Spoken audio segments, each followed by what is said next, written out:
너희가 이 땅에 그대로 머물러 살면 내가 너희를 허물지 않고 세울 것이며 내가 너희를 뽑지 않고 심겠다.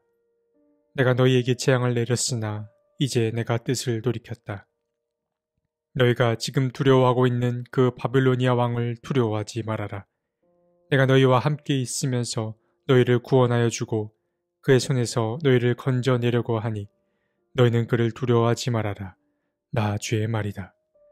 내가 너희에게 자비를 베풀어서 바빌로니아 왕이 너희를 불쌍히 여겨 너희를 고향 땅으로 되돌려 보내게 하겠다. 예레미야서 42장 10에서 12절 말씀. 예레미야서 39장에서 45장까지는 하나의 묶음으로 묶을 수 있습니다.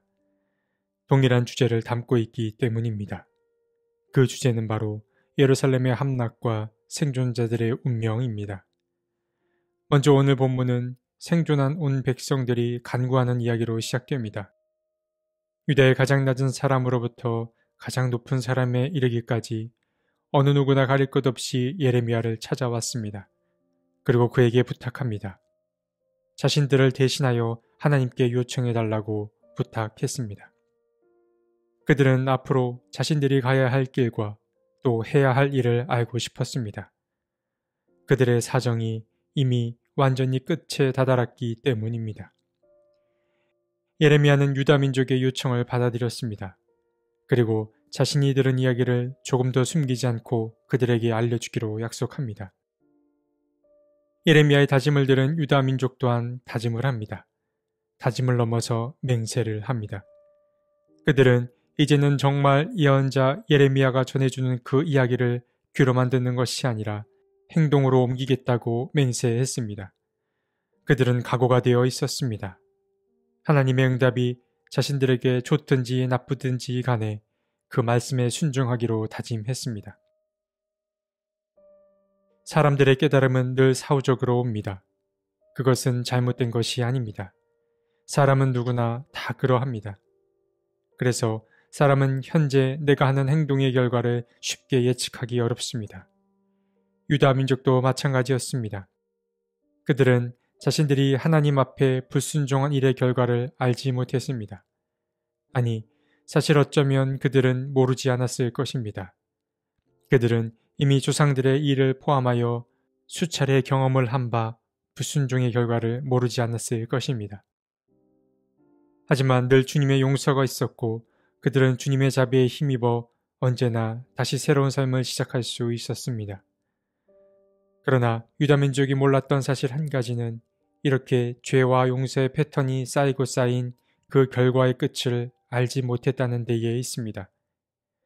하나님의 사랑은 한계가 없지만 하나님은 알려줘도 깨닫지 못한 민족에게 사랑의 방식을 달리한다는 사실을 그들은 깨닫지 못했습니다.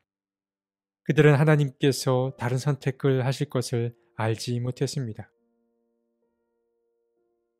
그렇게 열흘이 지났습니다. 예레미야와 유다 민족이 이야기를 주고받은 지가 열흘의 시간이 지났습니다. 아마 예레미야도 초조했을 것입니다. 하나님의 응답이 바로 오지 않고 지연됐기 때문입니다. 주님도 고민이 됐을지도 모릅니다. 사랑하는 이 유다 민족을 어떻게 하면 좋을지 고민이 됐을 것입니다. 드디어 주님은 예레미야에게 뭔가를 말씀해 주셨습니다. 주님으로부터 응답을 들은 예레미야는 사람들을 불러 모았습니다.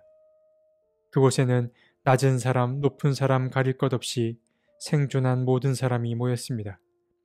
그리고 예레미야는 자신이 주님께 들은 내용 그대로를 백성들에게 전했습니다.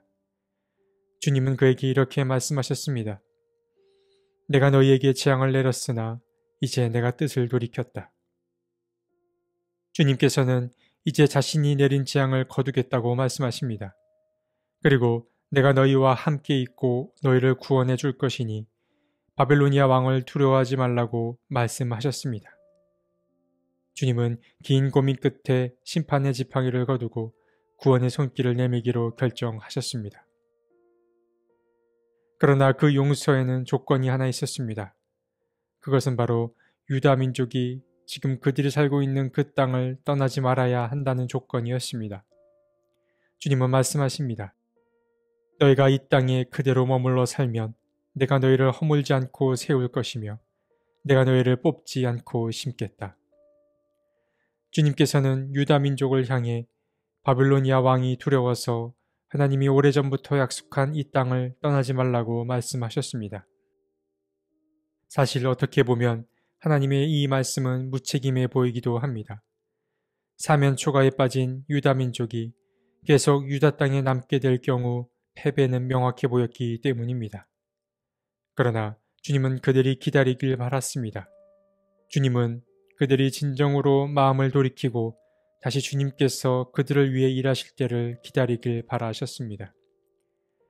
하지만 안타깝게도 이어지는 말씀을 보면 유다 민족은 불안에 휩싸인 나머지 당장 눈앞에 보이는 도움을 의지했습니다. 유다 민족이 의지한 민족은 바로 이집트였습니다. 그들은 유다 땅을 떠나서 이집트로 향하길 바랐습니다. 이집트는 어떤 곳입니까? 현재 유다 민족의 조상들이 노예 생활을 했던 곳입니다. 후손들은 그 사실을 알면서도 모른 척 했습니다. 그들은 불안에 휩싸여서 자신들은 다를 거라고 생각했기 때문입니다. 코앞까지 와 있는 이 바벨로니아의 위협 때문에 당장 손에 잡힐 의지할 만한 것이 그들에겐 필요했습니다. 그래서 그들은 이집트로 가려고 마음먹었습니다. 이 사실을 알고 계신 주님은 말씀하십니다.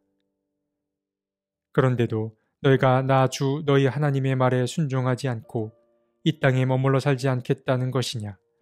그것만은 안 되겠다는 것이냐? 오직 이집트 땅으로 돌아가야만 전쟁도 겪지 않고 비상나팔도 듣지 않고 먹을 것이 없어서 굶주리지 않아도 되니 그리로 가서 거기에서 살겠다는 것이냐?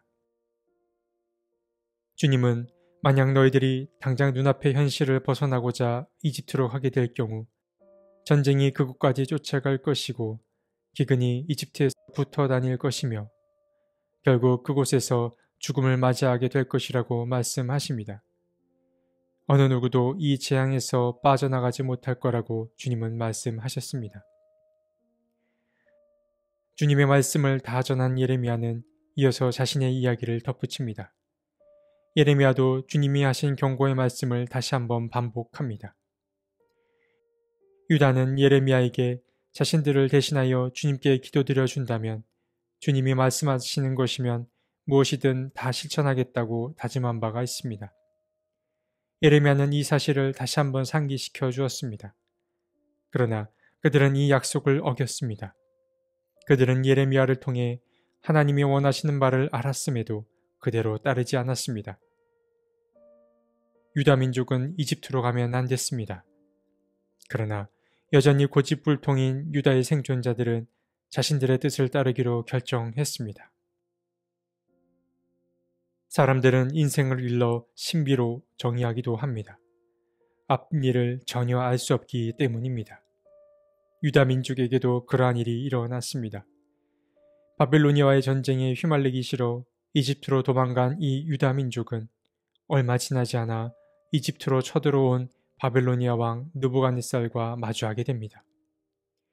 하나님의 백성들은 당장 눈앞의 어려움을 피하기 위해 지금 바로 도움을 줄 수 있는 이들을 의지했지만 결국 그것은 임시 방편에 불과했습니다. 이 위기를 근원부터 해결하기 위해서 남유다 사람들은 인내하며 기다려야 했습니다. 물론 유다 사람들은 두려웠을 것입니다. 주님의 도움이 언제 올지 혹은 오는 것이 맞는지 알 수 없었기 때문입니다.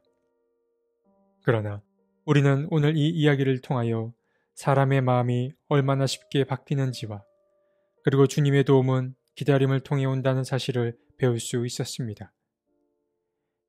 박노의 시인은 자신의 한 시에서 사람의 머리는 너무 빨리 돌아가고 생각은 너무 쉽게 바뀌며 마음은 날씨보다 변덕스럽다 라고 말한 바가 있습니다. 사람의 마음은 날씨처럼 변덕스럽습니다. 쉽게 흔들리기 때문입니다. 그러면서 시인은 한마디를 더 붙이는데 사랑은 곧 발바닥이라고 말했습니다. 사랑이 담긴 발걸음은 느린 법입니다. 바로 하나님의 응답이나 도움이 그러합니다. 하나님의 손길은 주로 느린 걸음으로 다가오기 때문에 우리는 기다릴 줄 알아야 합니다. 당장의 문제가 해결되지 않더라도 초조해하지 마십시오. 하나님의 도움이 천천히 다가오고 있음을 기억하는 우리 모두가 되었으면 좋겠습니다. 하나님, 조바심 많은 우리를 긍휼히 여겨 주십시오. 주님의 응답은 분명하지만 천천히 우리에게 다가오고 있음을 잊지 않게 해 주십시오. 아멘.